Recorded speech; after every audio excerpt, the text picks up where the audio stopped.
জুলাই চেতনায় গড়ব দেশ, সবার আগে বাংলাদেশ, এই স্লোগানে জামালপুরে পালিত হয়েছে জুলাই গণ অভ্যুত্থান দিবস। বুধবার সকাল ৮টায় দিবসটি উপলক্ষে জেলা প্রশাসনের আয়োজনে সরকারি আশেক মাহমুদ কলেজ ক্যাম্পাসে অবস্থিত জুলাই স্মৃতিস্তম্ভে পুষ্পস্তবক অর্পণ করা হয়।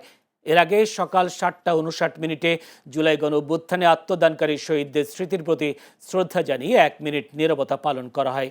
এদিকে পাবনার বেড়া উপজেলায় জুলাই গণ অভ্যুত্থান দিবস পালন এবং জুলাই সনদ দ্রুত বাস্তবায়নের দাবিতে গণমিছিল ও পথসভা অনুষ্ঠিত হয়েছে। বুধবার সকাল ৮:৩০ উপজেলার ১১ দলীয় ঐক্য জোটের উদ্যোগে আলহেরা নগর থেকে একটি গণমিছিল বের করা হয়। মিছিলটি উপজেলার বিভিন্ন সড়ক প্রদক্ষিণ শেষে সিএনবি চত্বরে গিয়ে পথসভায় মিলিত হয়। অন্যদিকে জুলাই গণ অভ্যুত্থান দিবস উপলক্ষে পিরোজপুরে বিভিন্ন কর্মসূচি পালিত হয়েছে। বুধবার সকাল ৯:৩০ জেলা শহরের কেন্দ্রীয় শহীদ মিনার চত্বরে অবস্থিত জুলাই শহীদ স্মৃতিস্তম্ভে পুষ্পস্তবক অর্পণের মধ্য দিয়ে দিবসের কর্মসূচির সূচনা করা হয়।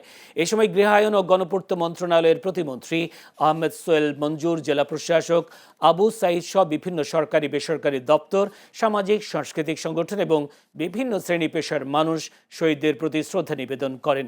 এছাড়া রাজশাহীতে যথাযোগ্য মর্যাদায় জুলাই গণ অভ্যুত্থান দিবস পালিত হচ্ছে। বুধবার সকালে জুলাই শহীদ পরিবারের সদস্য ও আহত জুলাই যোদ্ধাদের নিয়ে জুলাই শহীদদের স্মরণে জুলাই স্মৃতিস্তম্ভে পুষ্পস্তবক অর্পণ করা হয়। পুষ্পস্তবক অর্পণ শেষে বক্তব্য রাখেন ভূমিমন্ত্রী মোহাম্মদ মিজানুর রহমান মিনু।